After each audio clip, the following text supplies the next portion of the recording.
Takulandirani ku AMTV Malawi kuchimake kwa nkhani zenizeni. Ngati nkhani imeneyo kuno kulibe, dziwani kuti nkhani imeneyo ndi yabodza.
Zikomo kwambiri zosangalatsa kwambiri talenza ombere mmanja anzathu amganga oneka ndithu kuti ayi kuno luso lilipo kubasi mkulupira ndithu kuti ayi tsiku lina lake zizafika ndithu kuti ayi kuchoka kuno kudowa ndikafika ukachita ndithu motere mu mayiko akunjawa talenza ombere mmanja anzathu amenewa agule kuamganga.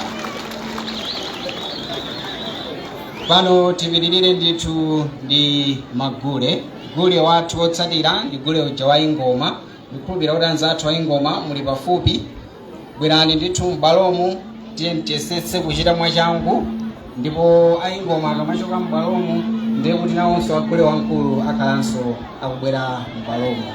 Tiyeni ndithu tichite mofumirirako anzathu a ingoma. Zikomo kwambiri kwa Vice President.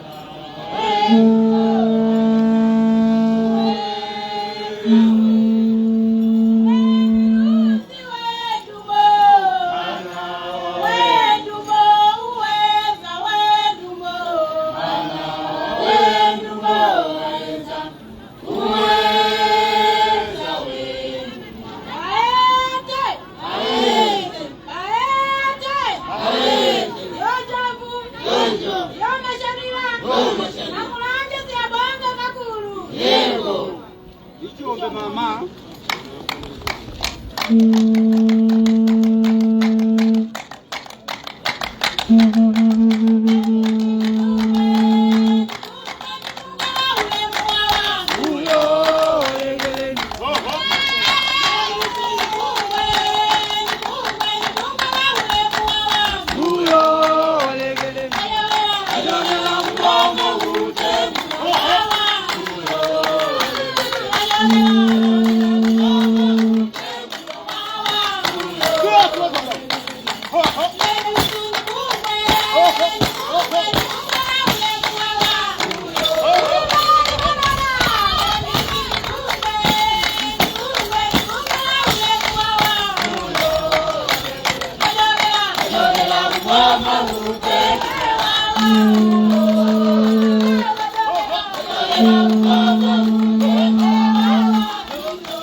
ena kudabwa kuti angoni kudowa kuno muthakuva kuti atiye yawo yansakambe inkosi nsakambewa ndi angoni ndithu ali kuno kudowa. Pano pamene tikupitirira ndi programu yathu timalize kumbali ya zosangalatsa. Pano tsopano m'bwalomu mulowa gule wamkulu. Ndi nthawi yoti tisangalale ndi gule wamkulu tsopano pamene tikupitirira ndi programu yathu, ndipo tikamaliza magule ndiye kuti tibwereranso ku nkhani ya zolankhula.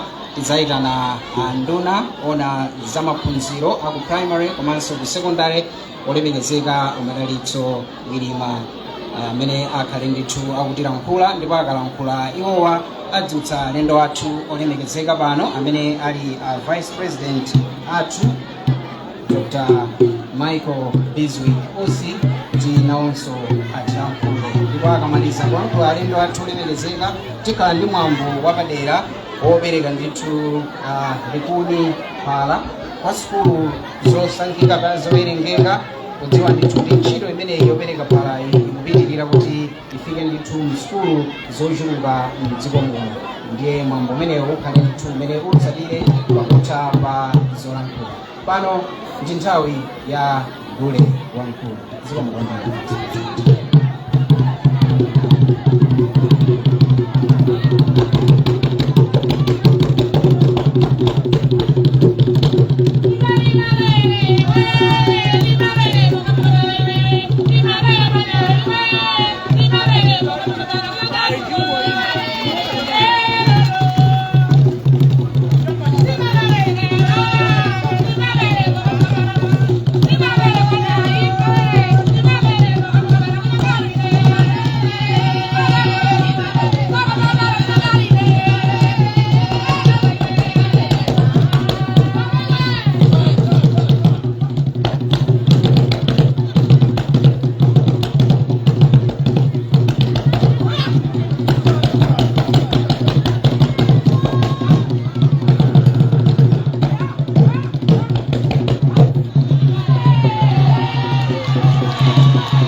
kwambiri tingochita chalala kuti tisunge nthawi kenako tipitirize ndithu ndi program yathu koma zosangalatsa kwambiri mmanjamo pamene ndithu tikupitirira ndi kumaliza gule wamkulu zikomo kwambiri.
Manjamo kule kwao tathokoza kwambiri kudowa kuno kofunika ndithu uchira kukonza tsiku kubwera chifukwa ngati zosangalatsa ndi zochuluka kobasi tathokoza chifukwa cha magule onse amene ndithu mwatikonzera vice president athu amene ndithu kutsiriza kwake ndithu motere tikhala tikupitirira ndi program yathu. Your Honor, I would like to continue with our program this morning. I would like to invite Honorable Madalitso Kambaua Wirima, MP, the Minister of Basic and Secondary. Osaiwala kupanga subscribe ku channel ya AMTV Malawi.